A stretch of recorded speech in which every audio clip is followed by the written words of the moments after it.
This meeting is being recorded.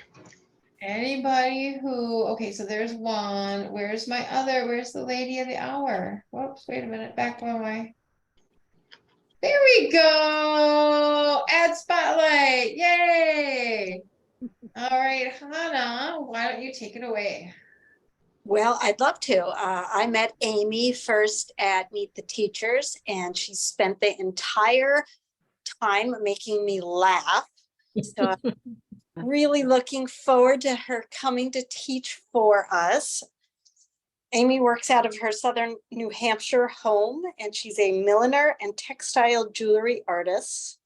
She makes elaborate hats using various traditional millinery techniques and one-of-a-kind pieces of wearable art, textile jewelry using soutache and bead embroidery. She says she's inspired by curvilinear shapes, unexpected color combinations, fine art, movies, architecture, and advertising. She's written books. She contributes to craft magazines. She sells her work through galleries and craft shows. She teaches both private and group classes and is a proud member of the League of New Hampshire Craftsmen. And Amy, tell us all why your fine art jewelry business is called Amee Runs with Scissors. Because it sounds a lot better than Amy Eats Paste.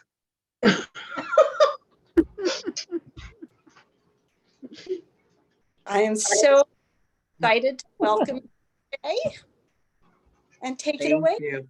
Thank you very much. And before I dig in here, what's my time frame now? What's the limit here? Yes. As much time as you want. Okay. I just want to make sure I'm not running over. I don't want to step anybody's toes or run over time here. So no. I'm going to flip to that share screen, and we're doing advanced, and we're going to share. And you should see, everybody should be able to see just Adornment as Adoration, Creativity is Sacred. You see that? Mm-hmm. Yes. That's what you have on your screen. Excellent. Okay, I'm going to jump right in. So yes, my name is Amee Sweet McNamara, and the name of my company is Amee Runs with Scissors. And that's what my logo looks like these days. It's changed several times over the years. And tonight, what I'd really like to share with you is a little bit about my creative journey. But more importantly, I really want to talk about creativity itself. I believe that that's not my dog, I promise. I believe that individual creativity can actually be described by a variety of shapes. For some people, it can be a straight expanding line. So when you look at creativity this way, it is like looking at a musical child prodigy who composes a concerto before they've even learned the alphabet, and they just continue to expand on this same process, this same technique. Some people have a series of peaks and valleys, with the maker being really intensely interested for brief periods of time before appearing to abandon their work for a time and move on to something else. Some of us are scribbles, zigging and zagging all over the place, trying every possible form of art and craft with joyful abandon. My personal creative shape is the spiral. And I just want to move this one little thing. Let's see if I can, there we go. I just need to move something out of my way here. Sorry about that. The spiral, it's the idea of starting out really small and focused, and then learning new skills which become incorporated. I want to move that too. Got this stuff in my way. Sorry, guys. There's just a bunch of stuff on my screen that I don't really want, and it's kind of in my way. Bear with me. Okay, there we go. Excellent. So once you've got these really small skills, and you focus on them, and then you learn more skills, and they seem to become incorporated with the previous work, they get kind of pulled into the vortex, if you will. So we're constantly returning back to where I was before, but seeing things from a new perspective and allowing that new perspective to inform the old skills. There are other shapes, of course, and few of us are really just one pure shape. We kind of go through phases. The point is, however, that creativity is not always recognizable, even to ourselves. And we worry about changing gears, like being interested in something new is some kind of a failure. we lack, sort of stick-to-itiveness. And we can be really disparaging about our process. We'll berate ourselves for leaving something unfinished while we pursue something that's newly interesting. And the world may follow suit, dismissing creative people as being flighty or never finishing anything. But what I want to convey to you is that creativity is sacred. Your own personal process is sacred. Once upon a time, I was normal. Well, normal-ish. When I was a teenager, I very much wanted to be an artist, and my parents encouraged me toward more practical endeavors. I went to interior design school, and I spent 25 years as a professional interior designer and a remodeling specialist. And my family had always considered me crafty and artsy, but ultimately I succumbed to a fairly conservative 9-to-5 career with just enough creativity to keep me interested. But what I learned is that the spirit of the maker can't be repressed. I satisfied the drive with a wide variety of craft-related interests and hobbies, and most of those were fabric and textile-oriented. I did garment sewing, home deck sewing, upholstering, doll making, cross-stitch, tatting, loom knitting, and occasionally I would dabble in non-textile craft like furniture refinishing and upcycling, scrapbooking, origami, paper making, polymer clay. I mean, irrespective of what I dabbled with, however, I was always drawn back to fabric and textiles, and ribbons and novelty trims were a particular weakness. For a few years, I made pieced and sewn hats. They were my obsession of choice, and each one could be different, different fabrics, trims, buttons, lace, and the options just seemed so endless. And that is how, in 2003, I came to be standing in a Joann's Fabrics holding a half a yard or so of hat-intended fabric. And that is where my life derailed. Because while I was standing in line to pay, minding my own business, I saw this magazine on the magazine rack. And I was like a zombie. I grabbed that magazine and I was completely transfixed. I had never seen anything even remotely like this. I bought the magazine and I drove home with it open on the passenger seat so I could read it while I drove. When I got home, I discovered I had none of the right materials. I didn't have any lacy stiff stuff. Like, what was that? I had no cabochons. What are those? But I had beads and I had buttons and muslin and an embroidery hoop. And I immediately began to create the most joyfully ugly piece of dreck on God's green earth. And I was so happy. And over time, I acquired the correct materials and my work improved dramatically. And I was still working in the remodeling industry at the time, but my focus had very much changed. I was not enjoying that work anymore. I loved my boss, I loved my coworkers, but the work itself had started to become really repetitive. The same kinds of people from the same socioeconomic strata wanting the same kind of thing everybody else had. It was, simply put, no longer creative enough for me. So I started showing and selling my work. I made a little website. I came to understand that in the world of professional beadwork, most artists had a dovetail career. They either ran a store or they taught the craft, or both. And I felt like my background in sales would probably lend itself to being a good teacher, but what would I teach? The world already had amazing bead embroidery teachers, and I needed something different. So I started searching. I was Googling my brains out, looking for something, anything that would spark a flame of creativity in me. So one day I'm about 50 pages deep in Google, and I stumbled on this weird grainy photograph of something fabulously swirly, but which I couldn't recognize. Was it embroidery? Was it polymer clay? Was this some kind of ceramic something or other? Now, mind you, this is all pre-Google Translate. Everything written about that photo was in some other language, maybe Polish, maybe Russian. But every now and again, I would see this word soutache, which I knew from my garment sewing days. I knew that word. Frantically, I began Googling soutache jewelry, cord jewelry, braid jewelry, and I found some artists. I emailed them inquiring about the craft. What was it? How was it made? Could I take a class? But they were all overseas. And remember, it's pre-Google Translate. This is 2003. Most of them can't understand my email, so they don't respond. Except for one lady, and she said, "This is a patented process, and we don't teach anyone, especially Americans." And I thought, watch this. So off I go, back to the scene of the crime, Joann's Fabrics, where I buy every color of soutache that they had, which was black and white and red. And I started messing with this stuff. I started figuring it out. I spent 3 months figuring out every wrong way to do this. But eventually I figured out something that worked and I started making jewelry. I started making a lot of jewelry. Now, I want you to imagine that you're a baker, a good baker. You've been baking bread and biscuits and rolls forever, but one day you wake up and you discover sugar. You never knew sugar existed, but you couldn't stop playing with it. You couldn't make a batch of cookies and think, well, okay then, cookies. That's what this sugar stuff is for. Okay, got it. No, you'd want to experiment with pies and pudding and fudge and frosting cake and custard. And none of these were possible before now, but it is. That's how I felt when I started working with Soutache.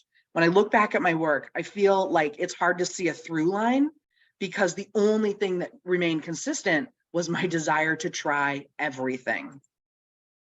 I started out making little shapes and figured out that if I used the same brick stitch edge beading I'd been using for my bead embroidery, I could string the little shapes together. I could make bigger shapes and string them together the same way. Shapes could be built and overlapped to create larger shapes. Completed Soutache elements could be affixed to a substrate. I did a lot of these. I loved these bangle bracelets, made a lot, sold a lot. Then I went through my first round of exploring negative spaces, of wanting to create pieces that were more delicate, that were less solid. And around this time, I started talking to my husband about wanting to change careers, and he was not encouraging. He really liked the long-term security of our lives and the comfort associated with our combined incomes. He liked watching our 401ks grow, and he said, I could always do my hobbies after we retired. My dad retired in 2004. He was really excited. After decades of physically taxing careers, including being an aircraft mechanic and a custom home builder, he was finally going to have time and the resources to do what he wanted to do, which was to buy a boat and sail it all the way down the East Coast. My dad died of stomach cancer in 2005. Toward the end, I was home visiting and I asked him how he was feeling, you know, the way you do. And he looked me right in the eye and he said, cheated. He was 62 years old. I looked at my life and I looked at this job that I didn't love anymore and this husband who couldn't understand my need to change careers. And I looked at the plan. The plan was the wait until I retire to do what I love plan. And it all just suddenly seemed like a very, very, very bad plan. And in retrospect, things moved pretty quickly after that. In 2008, the market fell apart and the career that was already causing me stress began to feel like torture. My husband and I continued to argue over the plausibility of my changing careers. And I kept working on the things that I was passionate about. I discovered that I could, with a little effort and planning, coax my Soutache and beads into recognizable figurative shapes. And right around this time, I started to really identify making things and working in my craft was a coping mechanism. In 2010, during argument number 463, my husband informed me that he felt that lots of people want to turn their hobby into a business, but that he didn't really think I had the talent to do that. And I was juried into the League of New Hampshire Craftsmen, one of the oldest and most prestigious craftsmen's leagues in the country. And I continued to work, and I did a series of experiments looking at bringing materials other than Soutache and beads into the mix. I brought in ultra suede, and I brought in fish leather, and here I brought in an old spoon that I bent and shibori. And I left my husband. And I started to think that making things wasn't just a coping mechanism, but it was a form of therapy. And in 2012, Bead and Button published my article, and I was honored to discover that my work had been chosen for the issue's cover. And I began teaching for bead stores and bead societies. And this is where I start talking about, the circle and this sort of spiral of creativity. Because for me, each thing that I learn leads to something else that I want to learn. So I was selling jewelry, and I was selling the kind of jewelry that no one had ever really seen before. So I started needing to make people aware of how wearable it is. So that meant I started getting involved in working with models and working and kind of directing photography. These photographs that you're seeing right now, this was a professional photographer and a professional model, and they were wonderful to work with. Sometimes I worked with really unprofessional models.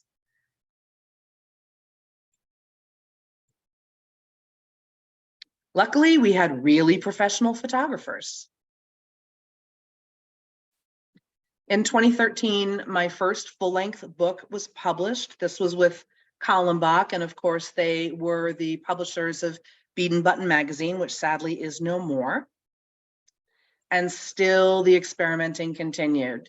You know, how much stuff could I get into the same project? How many angels could I get to dance on the head of the pin? I loved working with new materials as they came out. Once upon a time, things like super duos were brand new. No one had seen 2-hole beads like these. Lunasoft cabochons, spike beads, those were brand new. And I kept looking at those things going, how do I work them in with the soutache? How do I work them in with the soutache? And then I started thinking maybe soutache doesn't have to be the visual focus. Could I blend it into the background? Could I use it as a frame? Could I make kumihimo braid with it? And all of these experiments led to projects that became classes. And those classes led to interactions and exposure to people, materials, and ideas that became the next experiment. And in 2014, I quit my job. In truth, the past 9 years have really been a blur. I've been given the opportunity to do television appearances with Jewelry School, which is the online jewelry sales company. I did work with folks in England, and I also had the opportunity to work with a Channel 11 group, a PBS group. And in 2016, I published another book.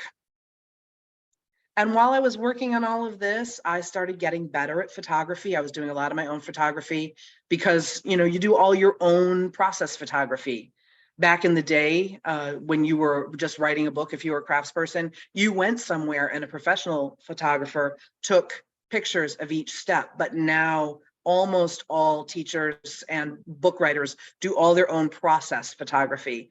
And I started to realize that photography and image making was becoming a craft that was running parallel to my other endeavors. More experimentation. I started doing a lot of projects that featured shibori ribbon. So once I did that, I had to learn how to make shibori ribbon. So I got involved in the shibori ribbon making business. I sold a lot of shibori. I sold a lot of it overseas to England. And then just as quickly as the world got excited about shibori, the world stopped wanting shibori. So I took my shibori money and I bought a house with enough space to allow my business to grow. And I went back to playing with polymer clay. And I started making hats. It was a thing I'd always been interested in. I had started out making fabric hats, sewn, cut and pieced hats. So I went back to making hats again. Only now I was really interested in, rather than the cut and pieced fabric sewn hats, I really wanted to start making what I thought of as, real hats, hats that were made of felt or other fibers, the kind that had to be made over a block, the kind that were being formed and shaped on traditional hat blocks. But of course, it usually just comes right back to decorating. I learned how to paint feathers. I learned how to create big wired hats. And we kept working on our image making and our picture taking. When I say we, the couple of lovely young women that work for me and have worked for me over the years. And one of them is a young woman named Casey, who aspires to be a marketing person, and she's very interested in graphic design. So she brought in friends who would come in and they'd get dressed up and they'd try on the jewelry and they'd make these really cool images. We'd direct them all together. We'd create these sort of stories that we wanted to show and a mood that we wanted to show.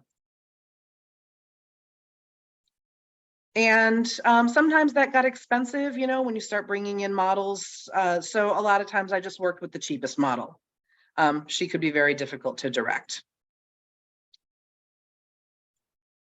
And always more experiments, constantly trying something new. I found this image in a file labeled New Work 2020. So there was something really optimistic about that label, New Work 2020. And the metal looking parts of these two necklaces are just that, they're metal. I took some stitched soutache pieces to a casting company and I had them cast and plated. And this was one of those big, brilliant ideas that as of this moment has yet to bear fruit. And then the pandemic hit, came into full swing. And I, like most small business owners, went into a panic. The momentum and the traction of my little business had gained was really completely upended. And all the shows were canceled and all the classes were canceled. And the only immediate answer was my art. And surely there just had to be a way to keep my little business afloat. We sold a lot of baby dragons in the beginning of 2020. And eventually things calmed down. And I went back to what I really loved, which was the hats and the fabric, excuse me. And hats kept being really interesting to me, big hats, small hats. So I started making a lot of little fascinators and cocktail hats.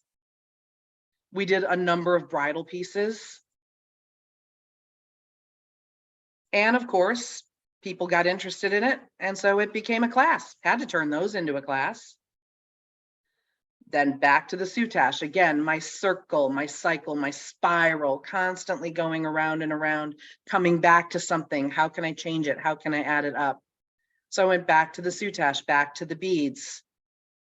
And then I discovered that the soutache and the beads worked really well on the hats. I got really excited about ribbon work for a while. And I discovered that it worked really well on hats. And I made these glorious, ridiculous flights of fancy, because the one benefit of 2020, at least in that first year, was I could just focus on making exactly what my fuzzy little heart desired and creating images with those items that were exactly what I wanted them to say. I got really excited about making bags. I made a lot of bags. And again, this was all about decoration and applied design. I wanted them to be usable and I wanted them to be functional, but I wanted them to be fabulous. So each one was completely different. And I saw each bag as a practical canvas, and it had a purpose, but on that canvas, I could absolutely let my imagination run wild. I think we sold every single one of these we made. We got caught up in the mask business like all sewing people did during the pandemic, but we did masks with matching hats. And so what's happened since the pandemic? In short, I have basically had to take a leave of absence from my own company. In March of 2021, I accepted a position actually back in my old field of interior design, and that was not an easy decision. But classes were still not running, and the shows that I was able to go to and attend were still wildly underperforming. And ultimately, I had to make a choice that was going to enable me to keep my home, basically to survive to fight another day. And while this was really challenging for me emotionally, it was mitigated by the nearly simultaneously development of a relationship with this gorgeous hunk of man right here. David is a fine jewelry craftsman who has made his living on the craft and art show circuit for over 40 years. So while decreasing the footprint of Amee Runs with Scissors was a bitter pill to swallow, discovering that my working a day job remotely actually made it possible for David and I to travel together to his shows has been a very effective spoonful of sugar. For a while, I talked about Amee Runs with Scissors as being on life support. And I realized that that's a really negative image. So now I kind of think of Amee Runs with Scissors as being in a chrysalis. I don't know when that's going to rehatch and get big again. I don't know when it's going to become something of the size that it was a few years ago. I don't know that it ever will, and I don't know that it's important that it does, but I know that when it hatches, it's going to be something wonderful and fun and beautiful. It can be anything I want. I saw a video on making silk lampshades a couple of days ago, and now inside my head, I'm kind of obsessed. So maybe that's going to be my new thing. But through it all, I'm going to continue to experiment, and I'm going to gain an ever increasing faith in what I've always referred to as that running with scissors feeling, to trust the impulse, to try something new. Because even if it doesn't turn out, quote, right, it's never actually wrong. Each experiment, each harebrained idea brings me one step closer to that, eureka, I'm a genius kind of a moment. Creation can be a healthy form of self-care, as a productive outlet for self-expression, or simply a meditative exercise, a type of directed relaxation. Following my creative muse has been a way of honoring my father, of truly living the last lesson that he taught me, which was not to waste my life on maybe, but to live really fully right now.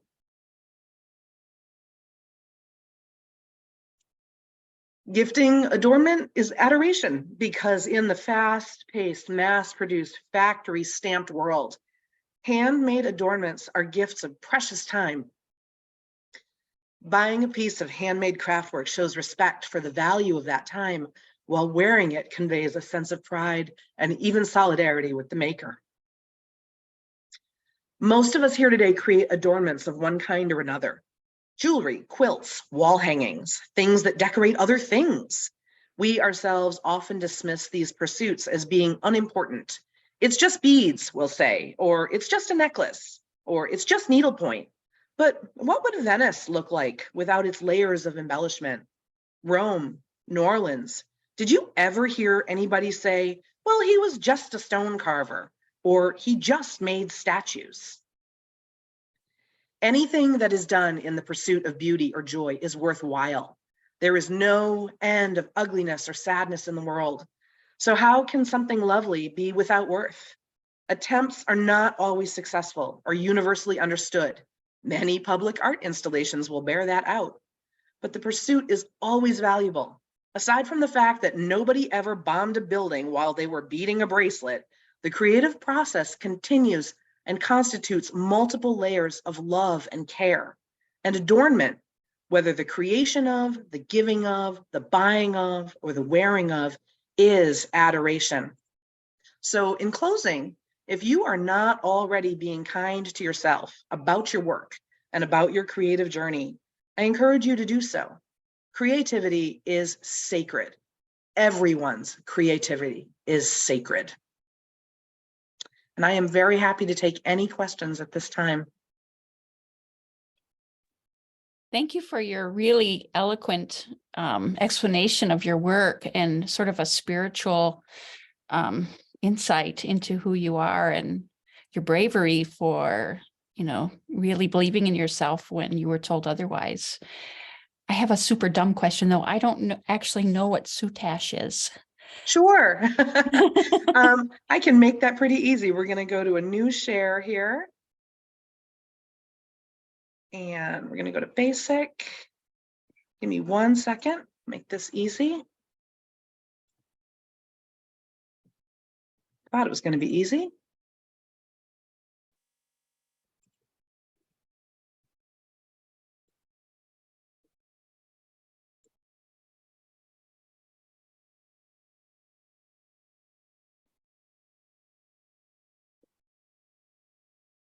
And I'll just mention Becky in the chat wrote, I found your books very inspiring. Thank you. Oh, thank you for that. Okay, so in the simplest of terms, soutache is a fiber braid. Get back here. And now I can share to here. Okay, you should see right now on your screen like a big image where you see Lacey's stiff stuff over here and a bunch of soutache and bead embroidered jewelry here. Do you see that? Yes, we do. Yes, we do. Great. So this is my website. If you ever want to take a peek at my website, It is ameerunswithscissors.com, and Amee is AMEE, no I, no Y, ameerunswithscissors.com. And in ameerunswithscissors.com, you can find supplies for doing all kinds of things, mostly soutache and bead embroidery. You can also find finished product. So I'm going to go to supplies here and take a look at that. And we sell lots of different things, but our big focus has always been the soutache braid. And there's different kinds of it, but these images right here start to give you a better sense of what it's all about. Now, soutache is actually a French word.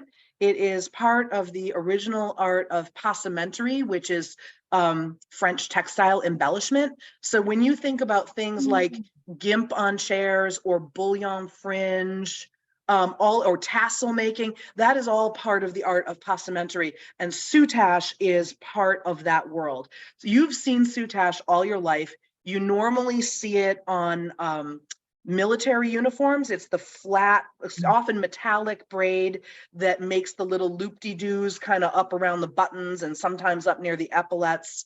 I always think of the jackets that the Beatles wore on the covers of the Sgt. Pepper's Lonely Hearts Club Band. So soutache is this fiber braid, and when you get to it real close, when you look at it really closely, I'm gonna try to blow this up here for you. Here we go. Yeah, it's not as large as I want, but you get the gist of it. Each strand of soutache is flat and it's a herringbone braid. So there is this indented line that runs down the center of each piece of soutache, front and back, where the fibers come together. And those fibers are actually wrapping around two other long pieces of string, essentially, that give it its kind of heft, front and back, top and bottom. Wow. So that's what soutache is. So that's what that is. Do you have a favorite kind that you like the most, the different ones, different textures of soutache, or do they just work different for different things? They do work different for different things. And we'll go back here. When I first started out, the only soutache that I could get was what we still refer to as our imported soutache. And it's imported, it's made in Taiwan, and it's all poly, and it's very, very soft. And what I love about it is that it's super, super easy to drive the needle through it. What I don't love about it is super soft. So when you make a completed piece, it doesn't have as much structural stability. The fibers can catch more easily. And what makes it soft is that it is not as tightly braided. It's just got a much softer hand. And so I started selling soutache online for one reason and one reason only, which was that when I finally found someone who made soutache in more colors than black, white, and red, they told me that I had to buy, for any color that I wanted, I had to commit to buying 2 gross yards, which is 288 yards. And I was just flabbergasted. I was like, oh, I was like, oh, I'm going to buy 20 yards of every color you have. They were like, yeah, no, that's not going to happen. So I would buy as much as I could afford. I would buy 2 or 3 rolls at a time. But I was mad. I was really mad that they made me buy so much. And I thought, I'm going to fix this, and I'm going to fix this for everybody. And so I started selling online. My commitment was always, and it still is, if you want to buy 1 yard of one color off my website, I'll send it to you. I don't have a minimum. Now you still got to pay the postage. So it makes sense to buy a little bit more. But if you just want 1 yard of yellow for 25 cents, I will send you 1 yard of yellow, because it cheesed me off that they made me buy so much. Eventually I got connected with the Beadsmith, which I'm sure a lot of you are aware is a pretty good size wholesaler. And they had kind of latched on to the soutache craze, and they wanted to make their own brand of soutache. They wanted to work with a company that made it. So, and they had me create a bunch of projects for them. And I really enjoyed that process. They were wonderful to work with. They have stood by me over the years. And they had their own brand of soutache. And I liked it because it was very consistent, and it was more densely braided. So I started to have stuff that felt more sturdy in my hand, and it felt like it was wearing better. When you wear the same pair of earrings every day for a couple of years just to test it, you can kind of get a sense of what's going on with that. But what I didn't love was that it was inconsistent in its sheen. They decided to get involved with this manufacturer that made some of its products in rayon and some of its products in polyester. And in just the way that they made their stuff, the rayon stuff was really shiny and the polyester stuff was kind of matte. So it was hard to get kind of a consistent sheen. We worked with it all anyway, it was fine. But it kind of lacked a kind of a level of perfection. And then that's Beadsmith actually got involved in bringing in a line of soutache from Italy. And this is what we refer to as our luxury Italian soutache. And it is very, very consistent. And it is all acetate, super, super consistent in terms of its height and its thickness and its width. They make some beautiful metallics, and it is all super, super shiny. It is of everything. It's like, you know, a lot of things in life. The fancier it is, the harder it is to work with. And I don't want to say that it's hard to work with, but it is, because it is the most densely braided, it's the hardest to move your needle through. So it's something that I always tell people, you know, yeah, try it, but you've got to be patient with it. And, you know, you got to kind of wiggle the needle a little bit. You might have to spin the needle a little bit. I always like it when people start working with the imported and maybe kind of work their way up to the Beadsmith and the luxury Italian, but it's a very personal too. A lot of people hate working with this stuff and love this, and vice versa. So it's personal. But do they work for different projects as well? Then the stiffer one works better for earrings or something, and the finer one for a necklace, or that doesn't really matter? It's just No, it doesn't really matter, because you're never making a necklace, you're never making earrings, you're making shapes. right. And just making shapes, and you're glomming those shapes together in any kind of wackadoodle way you want. What I do find is that the Beadsmith brand, because it is the thinnest top to bottom, it's the same width as everything else, but it's very flat. That I find is really, really the best for going around the smallest beads. If you want to make the teeniest, tiniest little loop possible, Beadsmith brand works really, really well.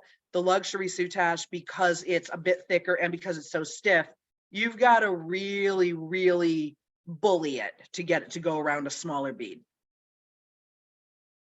Makes sense. Have you integrated your art into home decorating, like pillows or window No, treatments?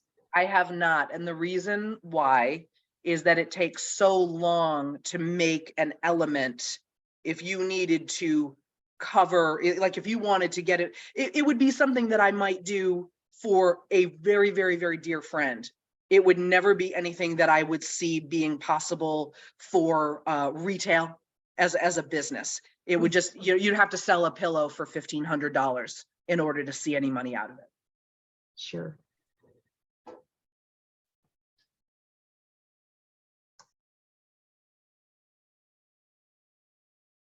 And so, oh my gosh. If there's you, oh, I'm just- sorry. No, please. I was just trying to look for people who had questions. So there we go. If Right. you work with the soutache, like you were saying, one is stiffer and one is easier, does it wear it down? Or I can't, like when you work with a cord and when you finally get it where it's soft enough to actually wrap it around something, then you realize that it's rubbed in one spot. Does that It does happen not with rub. soutache? It doesn't rub, no. If Okay. anything, and if I'm hoping that I may do like just a little short, basic skills class with you guys in the future. Working with soutache, you actually layer it flat on flat on flat, and your needle goes up through all. You remember we talked about the indented line? Your needle goes up through the indented line, and you're just doing basic. We call them shaping stitches, but they're nothing more than running stitches. So you're just going up and down, but you have to actually, if you want to curve, you need to be stitching into the curve. The work has to be curving as you're stitching into it. Okay, But it so you're doesn't not pre-bending it and then stitching it? No, it's Okay. very delicate. You treat it like I mean the product itself is not delicate, but your hands stay very soft and very light when you're working with soutache. You cannot torture it. If you try to force it into submission in your sweaty King Kong grip, it's going to fight back. You have to really just say, okay, Sutash, everybody just wants to lay and play nice. And okay, we're all stacked up and this needle's going to go through and everybody's just going to be all gentle and we'll go from there. So you're not muscling it that way. Thank you. That makes much more sense to my brain. And your normal beading needles are what you prefer to use with it, or would you use other types of needles? I like long beading needles. I actually use, oh gosh, let's just go. What's the yellow and white and black package, guys? The English beading needles. What are those? John James. John James. That's the one. Yep, that's what I use. And a lot of my students are like, can I use the tulip needles? I'm like, use whatever you want. It doesn't matter. But I generally use a size 10 regular, like a long beading needle, not the shorts, just the regular long ones. With the luxury brand, I've actually found that working with a thinner needle, and it's a little counterintuitive, that stuff is stiffer. So you think, oh, I'm going to need a heavier needle. It actually works better to use a thin needle. It just glides through more easily. But yeah, John James needles, 10s usually, 12s sometimes. Mm-hmm. And when you're making all your fun hat embellishments, you would make the piece part first, and then do you normally like to attach them to your hats? Stitching. So now we're into the hat making world. Here's the thing about a beautifully blocked felt hat. A beautifully blocked felt hat, if it is made properly, should have no sewing machine stitches in it. And when you look at inexpensive hats that are made there, and so here's the thought process behind that. If you're making a really beautiful felt blocked hat, you've paid a great deal of money for that felt. Just the felt that goes over the block sometimes costs me $50 to $70. It's a combination of wool and rabbit fur. They're beautiful, gorgeous, thick, rich felts. And you can get even more expensive than that. You can buy beaver felts that's literally made with beaver fur. And now you're into $400 and $500 just for the felt. So the deal with a really good hat is that everything you do to it should be able to be undone.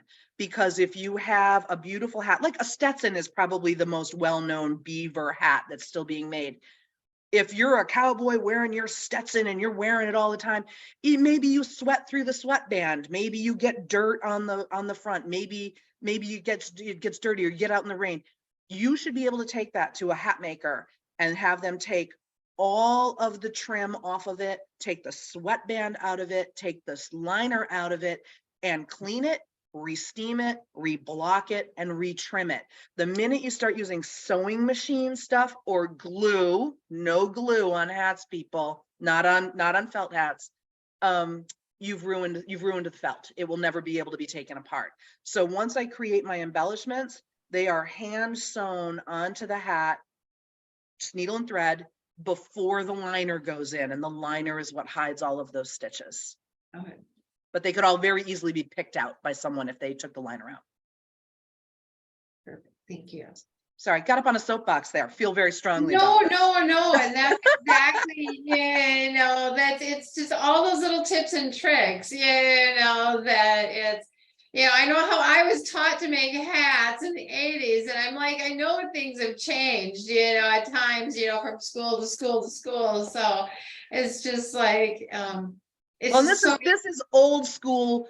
I'm talking about felt hat making. I'm talking about traditional blocking with high-end felts. It's when you get into making, when you're doing more like little perchers, things that are meant to be almost sort of temporary. That's a different animal. I'm talking about preserving high quality felt. Right. Absolutely. Thank you so much. Sure. More questions, anybody? Oh my gosh, there's just I put them all wealth of knowledge here. We've got. I put you all to sleep. You're all gone. Oh no! Oh, you didn't. This has been awesome. I have a question. So, on fabrics and stuff that you can use, what type of fabrics do you use? Do you just pick whatever suits your fancy that you want to use? I mean, I'm not so attached, but like at other like fabric for like when I'm working on, say, the bags, like my crazy practical magic bags. Well, I was thinking more of jewelry or your hat pieces that you're making flowers, or you're just using, what is that Sure. other All fabric kinds of part? stuff. All All kinds of kinds- stuff. So the Okay. felt hats are always felt. And Uh-huh. then when I'm making the fabric hats, I'll use cotton, I'll use velvet, I'll use satin. I typically stay away from too much that's real stretchy when I'm making the fabric hats, because if I'm making a big wired fabric hat, that can get to be a bit of a deal. I use a lot of lace. I use a lot. And for me, there's a real sort of a glee in mixing things that look like they shouldn't be together, like denim and jacquard satin from an old prom dress I might have found at the Salvation Army. Like I really love doing stuff like that. And for your felt, do you buy and dye your own felt, or or do you have specific manufacturers that you like for your I felt? work with felts that I buy out of New York from a company called Manhatco. It's all one word, MANHATCO, Manhatco. And they're wonderful. They're lovely, lovely people. And they're bringing those felts in from Czechoslovakia. They are pre-dyed. And for the most part, I really like the colors that are available to me. And I have also over time purchased white or cream felts and experimented. There it is, experimenting again, constantly fooling around with stuff I probably shouldn't have done, but taking a beautiful white or a cream felt and like dipping half of it in a rust colored dye and then rinsing it out so you get this real so sometimes I do dye my own, but in general, most of the pictures that you see of my hats, you're seeing a solid color that came dyed that color already. And do you make your own forms and everything over No. time? And okay. No, my hat blocks, I have custom made for me by Guy Morse Brown in England. Mhm. And the deal with hat making is really interesting, especially if you're interested in blocking. Doing things like fascinators and little cocktail hats, you can get away with doing stuff that kind of you can make a fascinator on the bottom of a Tupperware bowl. You can do it on the bottom of one of those styrofoam spheres, a half sphere that you might use to make giant Christmas ornaments. But when you start getting into things like top hats, where the top is more flared, the top is flared out like this, the block really needs to be made by someone who specializes in making those blocks. And the reason is those kind of blocks are typically referred to as puzzle piece blocks. So you can imagine if I have this shape that's like this, and I've pulled my felt down over it, and I've created the brim, and it's all dry. Well, how do I get the block out of the bottom? Because now the bottom is smaller than the top. So the answer is when you flip the hat over, that entire hat block is made of 5 pieces, and you take the center out first and then the sides all tip in. This is very, very, it's a specialty. It's a craft in and of itself. I'm not a woodworker. I don't have a lathe. I like my fingers too much to work with a lathe. So I really, really don't have a lot of, I'm interested in designing hat blocks, and I have worked with them to make the hat blocks that I've designed, but I don't want to make my own. Thanks. No good. Cool. Thank you. My pleasure. So Beth has said that she's taken a couple of classes with you at Bead and Button, and she can attest to the quality and passion that you bring, and that you're an awesome instructor and artist. Becky has said that this presentation has been wonderful, and she didn't know the differences in all the soutache. Nancy has said that it was an awesome presentation, Amy, and she says that your personality really shines through. And finally, Rosanna says, thank you for a very wonderful presentation. Thank you, Hannah. That's very sweet. I appreciate that. This was a real honor just to be asked to come and talk to you guys tonight. It's a real privilege, and I really, really appreciate it. It's really been inspiring, and I have not done much soutache. And so do you have any tips for beginners who, you know, I can embroider, bead weave, etc. But, you know, adding, you know, to make the ribbon look beautiful, and just, you know, flawlessly flow like you do. What are your tips for beginners? I'm gonna give you the super secret squirrel biggest tip for beaders. You ready? Ready? Mhm. Don't pull the thread hard. Horrors. I know you're all, I know, what? Don't you pull the thread until you just, if you can imagine a stack of soutache like this, and the thread goes up and it goes down, that thread should just come down until you can just see a breath of air underneath that thread, and stop pulling. If you pull that thread hard, you're going to indent the stack, and we call that soutache cellulite, and it's ugly. Good tip. Oh, good. That's a really good tip. And I could totally see, I guess, why it would just dimple, dimple, dimple. Yeah. It absolutely does. And it's, I work with two kinds of groups generally. I work with a lot of groups that are bead oriented, where they've done a lot of right angle weave and, you know, cubic, yada, yada, yada. And they're just hardcore wired to pull that fire line as tight as they possibly can and make it just stand up by itself. And they love it. It doesn't work with soutache. And then my other group is my embroidery group. I do a lot of classes for the Embroiderers Guild of America, the EGA. And their problem is they want to make itty bitty teeny tiny itsy witsy stitches. So if you're covering this much soutache, you should be able to do that in about 5 stitches. And if I don't watch them, those ladies will have 50 stitches in 3 inches of soutache. And then you can't do anything with it. It doesn't want to bend. It doesn't want to curve. It's a mess. So those are the two sides of the coin.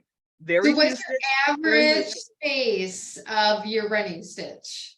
How many millimeters is your average run? Each stitch on the, so you're always working on a curve, right?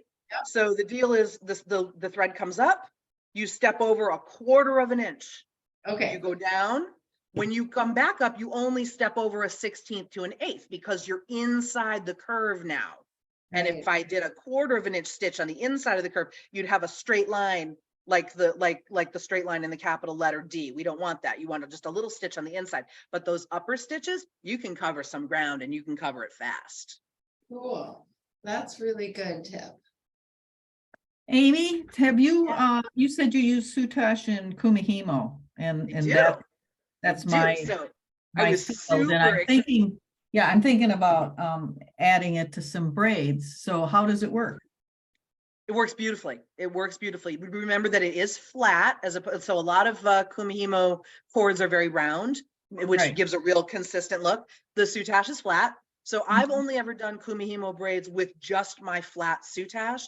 And I do it because it's very exciting to me to be able to create like some big, fabulous just soutache, you know, pendant. And now I can create this fabulous kumihimo braid that matches it, magic. So it works fine as far as I'm concerned. But if you're a kumihimo enthusiast and perfectionist, you might not love the way the braid looks. You'll have to just try it and play with it. Okay.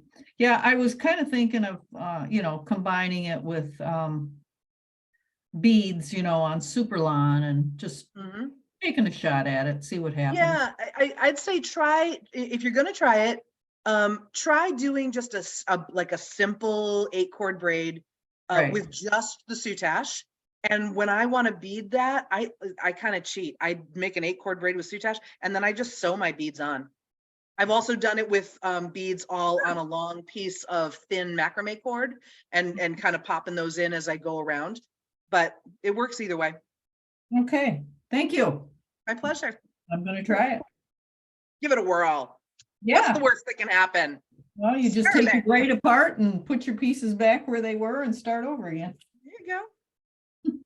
We have a question from Brenda, and she says, does the soutache fray at the cut ends? And if so, how are the ends finished so they don't unravel or fray?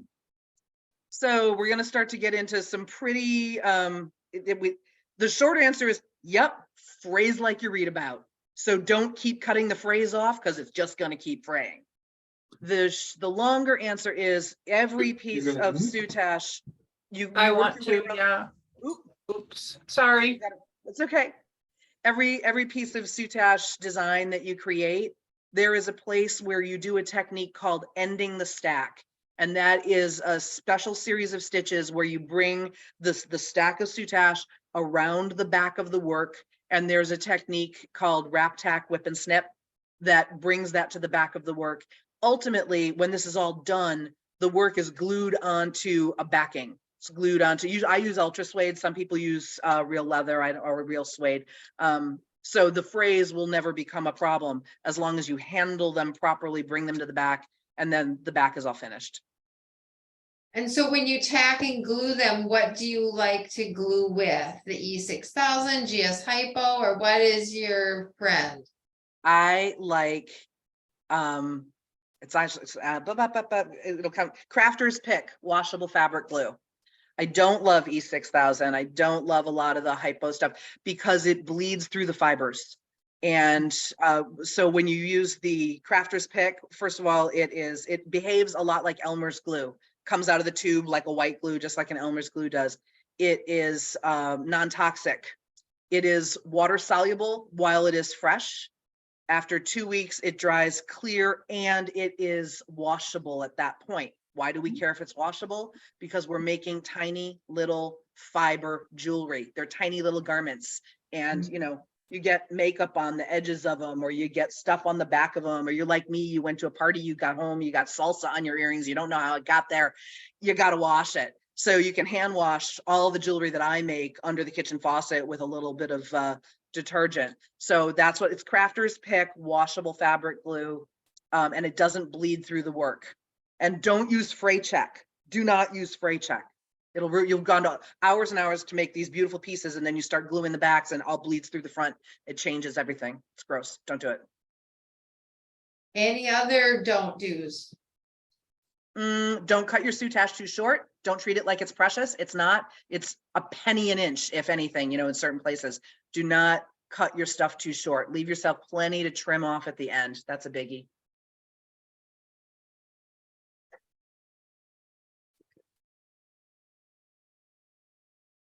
And be gentle with yourself. I always have to tell my beaters and my embroiderers, be kind to yourself. If you're a beater and you've done all this, the weaving and the cubic and the flat weave and the blah blah blah blah blah, herringbone, yada yada yada, that's like you're a great painter and you've done oil painting and watercolor and gouache. I don't even know what gouache is, but it sounds cool. You've done all of that, and you can do landscapes and you can do portraits. And today, like if you were walking into a soutache class, it would be like you were walking into your first ever sculpture class. All that painting background, great. Going to give you an artistic eye and a sense of proportion. Not really going to help you with that chisel that day. So if it's your first ever sculpture class, what's the likelihood that you're going to like walk out with, you know, the David or the Pieta? It's not, you got to be kind to yourself, and you got to give it time. It's like anything else that you learn to try new.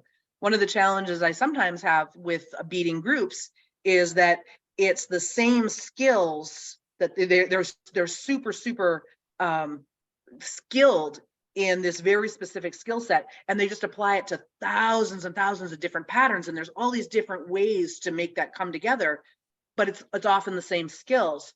So there's a frustration that can happen when they're trying a new skill, and soutache will feel weird in your fingers. You've got to hold the stack in a particular way so it doesn't fall apart. You just got to be kind to yourself. You got to give yourself time and be patient. And so you would never pre-pin your stack to get it to lay. Stop. No. Never, No pinning. Right? Nope. No pinning. It's all done in the hand. Right here. Right there. No pinning, no gluing, no sewing. You make it. Nah. Amy, do you, have you tried like the Zoom type platform or video recording and stuff like that? Do you like doing that? I've done lots of Zoom classes. I have some videos that I gotta think where they're available, but yeah, I've created videos.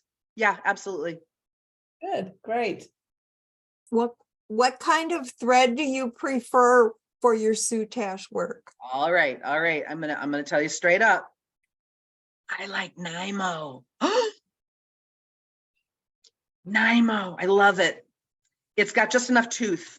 But I know a lot of people really like the G1 and you know the more slippery Okay. stuff. And it'll work Thank too. you. It'll work, but I like the Nymo. Cool.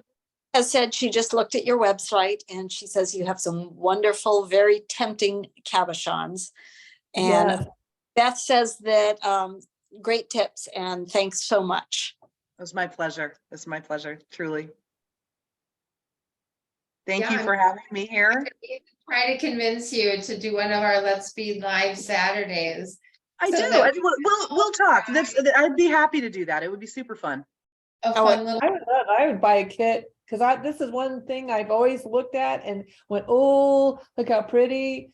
But I don't know. And plus part of it too, I guess at the time I'm familiar with you, but I just didn't think about buying pieces and getting something together to figure out how to plan it, without Yeah. And knowing so what I'm we can doing, what to buy. we can do that kind of a thing where Yeah. I can create little kits and send them out, or I can just I can give you a choice. We can do some little kits, or we could do some just a listing, and you can buy what you want from wherever you want, whether it's my website or somebody else, that's fine. But yeah, we can make that work. No big deal. Not a thing. It would be so fun. So if they were to start a project without a kit, where would you say to start? Collect your cabochons and your stuff and all your stuff, or draw it out first, or because your designs, where do you start? I actually, if people have never done it before, don't even think about a cabochon yet. Start by just learning how to get the soutache to wrap around a bead. That's the easiest place to start. You start out by making it's a shape called the lollipop shape, and it's where I start everybody. And if I were doing a sort of a weekend class for you or something, and just a couple hour class, that is where we'd all start. Everybody would walk out with a lollipop that becomes a koala face. Those are the standard shapes that we make, and we use them again and again. And once you get good at that and you learn how to do the edge beading, then we can go on to other shapes. But lollipops are where we start. Hold off on the cabochons yet. No, that's really good, because so many people are, we're like, well, I've made all these things, you think that, you start out big, and, We're gonna start usually it's small. not, right? Just soutache, couple of beads, some stitches. I mean, literally, to do the kind of a class that you're talking about if it was more than $5 in materials, I'd be shocked. It's a very small amount of stuff. The soutache is relatively inexpensive. Everybody would be able to do the class with, 3 feet of soutache, 1 foot of, 3 different colors, and 3 6mm beads and a little piece of ultra. It'd be pretty easy and pretty basic, and it would give everybody a chance to get their hands in it, see how they like it, see how it feels. Yeah. Great tips, because sometimes you buy all these things, think you have to have all this crazy stuff, and then you're like, oh my gosh, I can't do this. No, I'd say let's just start with the basic skills and give everybody a chance to get their hands in it. After that, I got kits. Believe me, I got kits. I got kits to sell you. You're gonna love them. Yeah, so your work is very inspiring. I love all the bright colors. Thank you. Yeah, color is kind of really where I live. I get every now and again a gal would call and be like, could you bring us a little collection of beige jewelry? And I'm like, what part of anything I do looks like I make beige jewelry? Like, no. Nothing beige in your world, no. Don't do beige. Beige is a failure to commit. I love it. And I love your perspective. I just think it's amazing. And it just says a lot to where we've been in our you know, everybody is like, oh yeah, when I retire, I'll have time for that. And so many people in our group are retired, and I'm very jealous that y'all get to, you know, bead so many hours. And so, but it's a great perspective you've got, so I think Thanks. we all can take some of that with us, absolutely. Any other Any questions? questions from anybody? Oh my gosh. This has been just so inspiring, and I have learned so much. Oh my gosh. Thank you so much for joining us. I really appreciate it. Well, I appreciate being asked. It was really just a real privilege and really fun. And I'll be touching base with Hannah, with you, or with Rochelle, and we'll figure out what we want to do next for a little project. That sounds super. We look forward. Great. What's her Yeah, website? thank you. Scissors. you. And so look for her website. I'm so excited to go check it all Can out. I get in touch with you? Do we send a message via your website? You can. The easiest way though is just amyrunswithscissors@gmail.com. That's the easiest Okay. way to get in touch with me. Or Okay. Comcast. I've got, so if you just go with Amy Runs with Scissors at, I'll probably be there, but Comcast or Gmail. Okay. I love it. Shelley, Smart. thank you, both your presentation and your philosophy. And Leora says, not a question. I just wanted to say I loved hearing about your journey. Thank you. Thank you. Appreciate. Okay. Thank you. Thank you. Good night, everybody. Have a great Bye-bye. night. Night. Have a good evening.